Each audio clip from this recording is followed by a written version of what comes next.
जब आपको machine deliver होती है तो आप पैकिंग खोलते हैं तो इस अवस्था में आपको मशीन मिलती है। जब आपने इसको इंस्टॉल करना है, सबसे पहले ये डंडा आपने यहाँ पे लगा लेना है, इसमें से आपने प्लस निकालना है।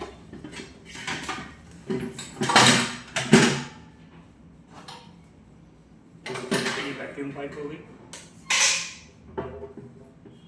चैसी टॉप प्लग, और इसके यहाँ पे रेगुलेटर लगा है। इससे छेड़खानी नहीं करनी, ये प्रेशर मेंटेन किया होता है ऑलरेडी। तो इसको आपने अंगूठे के साथ दबा देना है ताकि अच्छी तरह से बैठ जाए। फिर इसके ऊपर ये मीटर लगना है जो कि इसका वैक्यूम बताता है कि कितना वैक्यूम मेंटेन किया हुआ है। इसका हमने वैक्यूम जो है, जब थन को लगी हुई है तो हमने इसको 12 से 15 INHG में रखना है। इसमें रीडिंग वगैरह मेंशन होती है INHG की।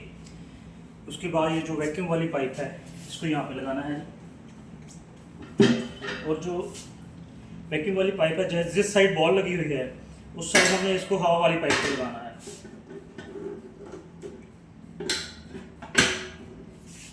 इसके बाद हमें लगवानी है दूध वाली पाइप,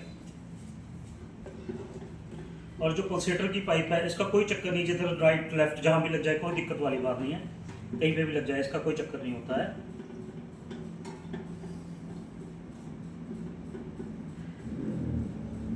अब आपकी मशीन वर्किंग के लिए तैयार है।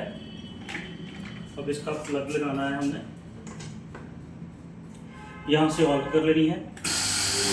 ऑन करने के बाद हमने ये पर्पल टूटी को ऑफ करना है, जिससे कि हमें पता चल सके कि हमारी जो पीछे वाली फिटिंग है वो बिल्कुल सही होगी है कि नहीं है। ये प्रेशर हमारा 12 से 15 मेंटेन होना चाहिए। अब हमारी पीछे वाली फिटिंग बिल्कुल सही है, इसलिए हम इसको ऑन कर लेंगे। और आगे वाली हमने देखनी है फिटिंग अच्छी है, सही हुई है कि नहीं हमारी। तो इसको यहाँ पे प्रेस करना है।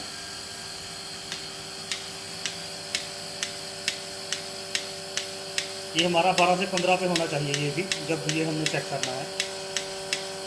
इसके बाद हम इसको यूज़ करने की तरफ जाएंगे कि इसको यूज़ कैसे करना है।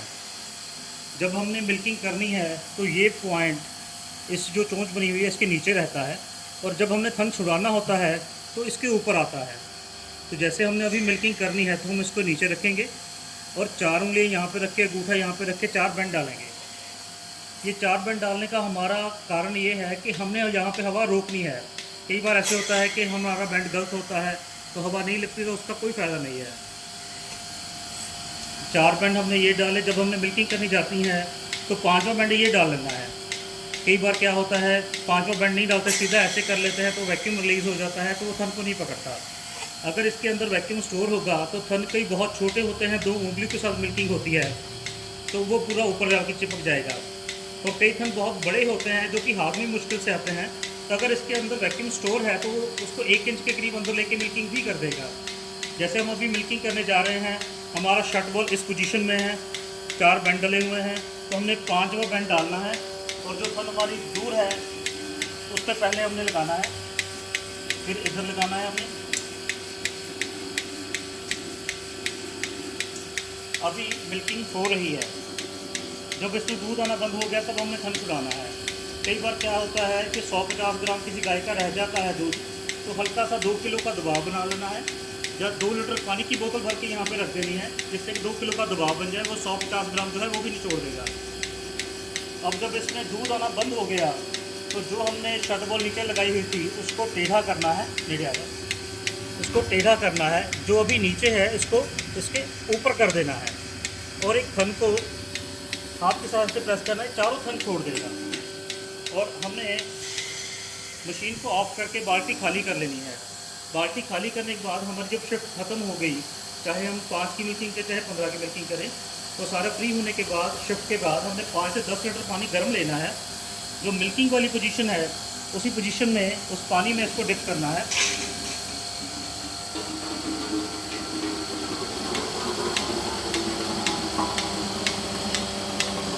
तो जहाँ जहाँ दूध चला था वहाँ वहाँ चल के ये साफ़ हो जाएगा।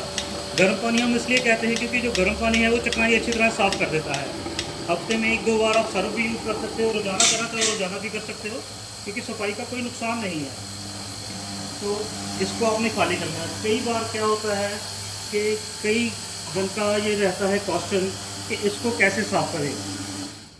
जैसे अंदर ज़्यादा गंदगी जम जाए तो उसको खोल के भी कई बार साफ़ करना पड़ जाता है। ये नट लगा हुआ है, इस नट को हमने खोल लेना है। इसको अच्छी तरह से साफ़ कर सकते हैं, इसको भी एक ये गैस्केट का ध्यान रखना है, एक गैस का। कई बार क्या होता है सफाई करते हुए ये गैस्केट घूम जाता है और वैक्यूम रिलीज हो जाता है, परफॉर्मेंस डाउन हो जाती है। इसको ऐसे करके ये जो अंडा आकार का है इसका प्रॉपर करके पूरा बिठा के इसको पैक करना है। कई बार क्या होता है कि हम इसको यहाँ पे रख के दबा देते हैं तो वो बैंड डल के गैस्केट ख़राब हो जाता है। एक तो ये गैस्केट का ध्यान रखना है ये मौजूद हो, और ये जो सुराख है ये बालनुमा सुराख है, टूथ ब्रश के साथ इसको साफ़ रखना है, ज़्यादा बड़ा नहीं करना है, इसको बस साफ़ रखना है हमने। तो इसको यहाँ पे करके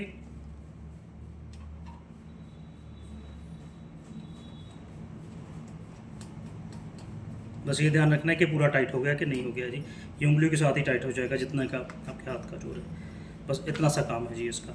और इसकी मेंटेनेंस के लिए अगर आपके पास 10 गायें हैं तो हर महीने की 1 तारीख को यहाँ से पुराना तेल निकालना है, 100 ग्राम नया तेल डाल देना है। अगर 15 गायें हो गई तो 15 दिन बाद जी आपने काम करना है जी।